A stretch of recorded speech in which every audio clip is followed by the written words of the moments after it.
আসসালামু আলাইকুম, কি অবস্থা সবার? আজকে আবার চলে আসলাম নতুন একটা ভিডিও নিয়ে। তো চলুন দেখতে থাকি আজকে কটা ডেলিভারি করে আমার ক টাকা ইনকাম করলাম আর কি কি করলাম সবকিছু জানতে হলে কিন্তু দেখতে হবে ফুল ভিডিও। ফুল ভিডিও না দেখলে কিন্তু বুঝতে পারবো না কোন রেস্টুরেন্ট পাইলাম আর কোন রেস্টুরেন্ট ইনকাম করলাম। তো চলুন দেখতে থাকি আজকে কটা ডেলিভারি করলাম। তো প্রথম অর্ডার পেয়ে গেলাম burger space restaurant. Burger space যেহেতু ফোনে অর্ডার নেয় তো ফোন অর্ডার দিয়ে দিচ্ছি, দেওয়ার পরে এখন শুধু বিলটা দিয়ে একটু অপেক্ষা করতে হবে খাবার হয়েছে কিনা। আগে চেক করে নিলাম আমার খাবার হয়েছে কিনা, দেখি যে আমারটা হয় নাই, আমারটা যেন অপেক্ষা করলাম। আমি এখন কাস্টমার বাসা দৌড়াই, ডেলিভারি দিয়ে আমরা আর দুটো অর্ডার ডেলিভারি করতে হইব। সময় নাই, সময় খুবই কম। যাই হোক, তারপরে চলে আসলাম কাস্টমারের লোকেশন। এসে ফোন দিলাম, কাস্টমার বলতেছে একটু দাঁড়ান, আমি 7টা থেকে আসতেছি, তো ওরা জন্য এখন অপেক্ষা করতেছি।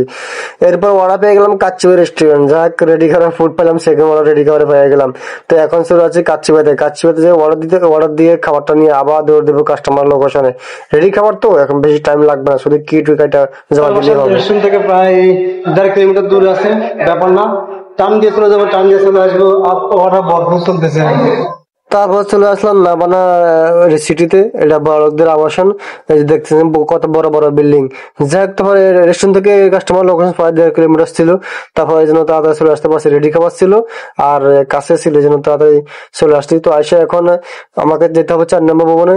এখানে এন্ট্রি করতে হবে, নিচে এন্ট্রি করে তারপরে উপরে যেতে হবে। এখন এখানে এন্ট্রি করি, তারপরে অনুমতি দিয়ে উপরে যেতে হবে। তারপর অর্ডার পেয়ে গেলাম জিমি রেস্টুরেন্টে। এই রেস্টুরেন্টে অত বেশি অর্ডার পড়ে না, মাঝে মাঝে দু একটা পাই। চলে আসলাম জিম রেস্টুরেন্টে। 3 তলায় উঠতে হবে, 3 তলায় উঠতে কষ্ট লাগে। 3 তলায় 2 তলা, কারণ সারাদিন সাইকেল চালাই তো। সাইকেল চালানোর পর আবার যদি 3 তলা 4 তলায় উঠি তো প্রচুর লাগবে। কাস্টমার যদি বলে ভাই 3 তলা 4 তলা আসেন, 5 তলা আসেন, মাথা এত গরম হয়।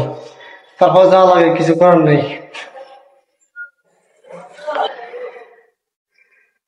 তো আপনার কাছে একটা রিকোয়েস্ট, সাবস্ক্রাইব, লাইক, কমেন্ট অবশ্যই করে দিবেন।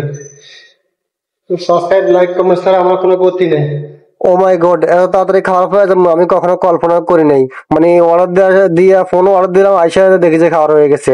খুবই মানে কি বলবো, কিছু বলার ভাষা নাই। প্রায় 15 মিনিটে খাবার হয়ে গেছে। যাই হোক, তো কাস্টমার লোকেশন রেস্টুরেন্টের পাশে একদম পিছে 2 নম্বর রোডে। যা এখন কাস্টমার ফোন দিলাম, কাস্টমার নিচে আছে, ওনার একটা পার্সেল ছিল, সেদিন উনি নিচে চলে আসতে, তো ওনাকে খাবার দিয়ে দিলাম। যাই হোক, ফার্স্ট ডেলিভারি হয়ে গেল।